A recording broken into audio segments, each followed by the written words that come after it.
네, 진짜 쉬운 진단입니다. 지금부터 첫 번째 종목부터 바로 들어가 볼게요. 전화 받아보도록 하겠습니다. 자, 소장님 안녕하세요. 예, 여보세요. 안녕하세요. 네, 반갑습니다. 네, 예, 어떤 종목 반갑습니다. 도와드릴까요? 예, 저 명신산업 예, 예, 저기 3만 원에 30%. 3만 원에 30%요. 예, 예.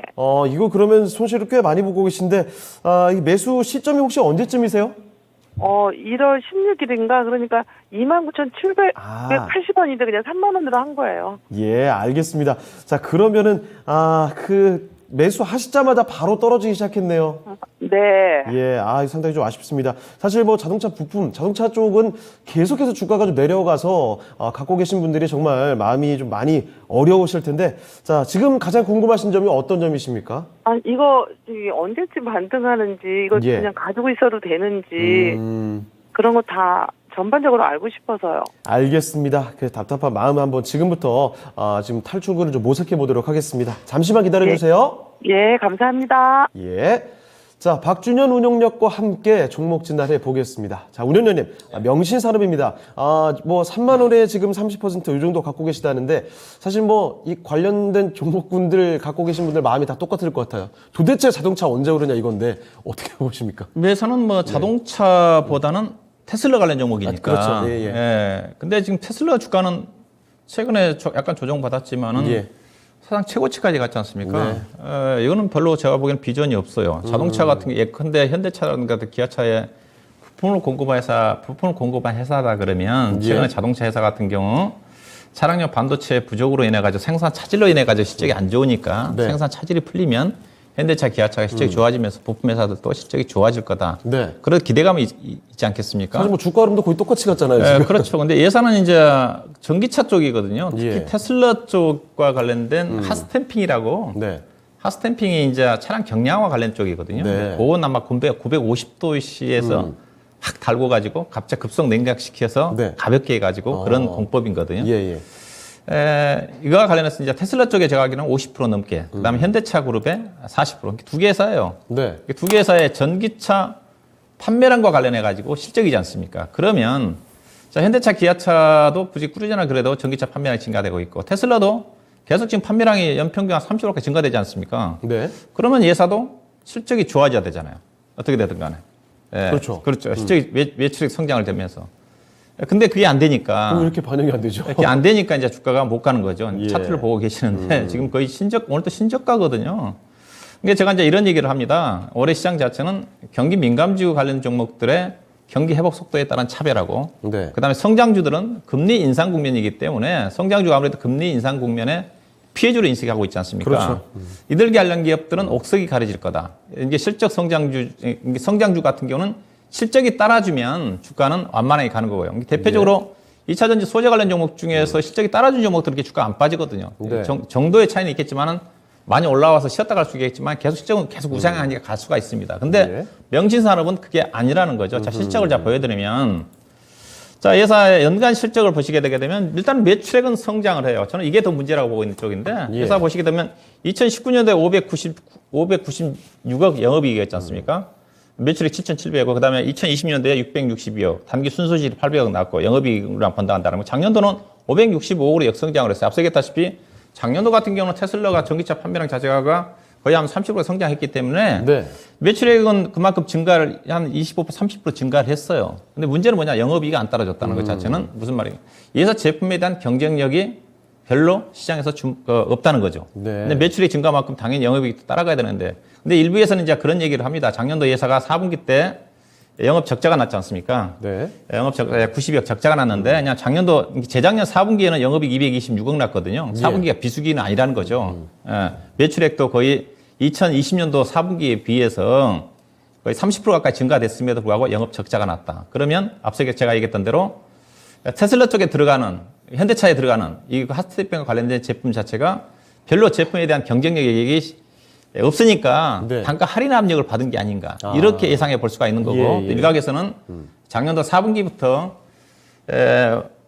공급난과 관련해서 물류 수송과 관련된 차질 때문에 물류 비용도 많이 올랐기 때문에 그에 따른 손실이 났을 거다 그렇다 전망도 있어요. 근데 물류 비용이 얼마만큼 늘었다고 그게 적자까지 나면 안 되거든요. 물류 비용이 증가되면 예사 제품의 경쟁력이 있으면 제품 가격을 올려서라도 어느 정도 네. 보전을 받아서라도 손실 줄여야 되는 건데 물리 비용 때문에 적자가 났다. 이거는 좀 안 맞는 거거든요. 그러면 예사는 이제 어떻게 해야 되느냐. 이제 우리 이제 1분기 때 검증을 해봐야 돼요. 네. 맞는지. 1분기 때 실적이 상당히 중요하죠. 예, 중요하죠. 어느 정도 나온다 그러면 네. 작년에 1분기 때 영업이 256억 나왔지 않습니까? 예. 그러면 예사가 이제 평가를 받기 위해서는 최소한 올해 1분기 때 영업이익이 최소한 150억에서 200억 정도는 나와야 될 겁니다. 만약에 1분기 때 또 영업이익이 100억이라든가 이 정도까지 나온다 그러면 이 정도 이제 아예 못 갑니다. 아하. 예, 아예 못 가요. 예. 예, 그렇게 보셔야. 그리고 현재 주가 수준에서도 어떻게 봐야 되느냐? 주가가 싸지가 않다.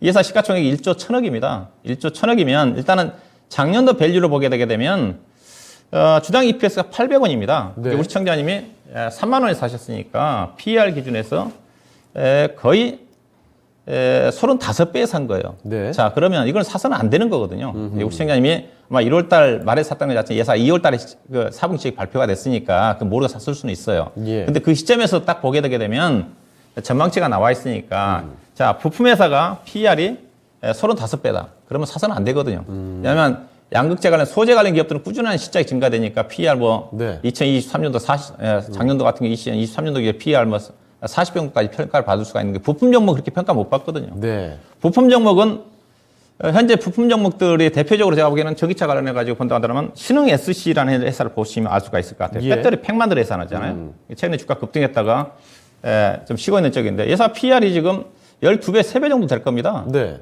재무 내용도 훨씬 명신산업보다 좋고요. 예, 좋고요. 지금 15배네요. 올해 내년도에 11배 되는 수준이니까. 예. 시적은 계속 성장을 하고 있는 쪽이니까. 오히려 이런 것들 더 나을 수가 있죠. 부품적으로 비교해본다. 물론 이제 배터리 팩이고 네. 그쪽은 전기차의 핵심 뭐 핫스탬핑이라는 부분도 있지만은 예. 그다음에 예컨대 제가 이제 또 생각나는 것 자체가 이런 회사 예컨대 부품적으로 본다 한다면 신성 델타테크 같은 경우도 네. 그래서 LG에너지 솔루션의 배터리 팩과 관련된 부품이지 않습니까? 그다음에 LG전자에 LG 잘 나가니까 LG전자 가전제 부품 쪽이잖아요. 회사 PR이 지금 10배예요. 예. 자, 그러면 저는 개인적으로 이렇게 보내드리고 싶어요. 일단 명신산업 안 된다, 현재로 봐서. 주가 자체 비싸고. 일단 네. 그래서 신저가가 나오는 거다. 이게 지금 시장 자체가 여러분 잘 봐야 되는 게 낙폭과대가 아니거든요. 낙폭과대면 이 종목이 반등이 나왔을 겁니다. 어제 네. 주가 올라간 거 면적에서. 근데 낙폭과대 장세가 아니거든요. 이게 계속 실적이 안 좋으니까 못 따르면 계속 하향이에요. 그러면 이거는 저는 1분기 실적이 정말로 제가 서프라이즈가 나올 것 같지는 않아요. 현재로 예. 봐서는. 이게 실적 반등이에요. 이게 추가 매수는 하시지 마셔야 될까 비중도 30%니까. 네.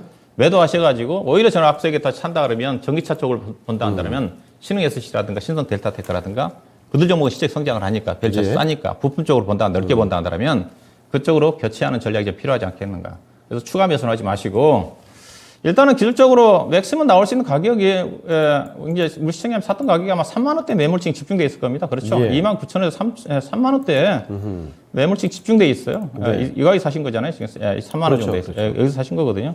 이게 기술적인 반등 나올 수 있는 가격이 이 가격이죠. 25,000원대입니다. 25,000원. 현재로 봐서는 그것도 힘들고 가까워 23,000원 정도 언저리입니다.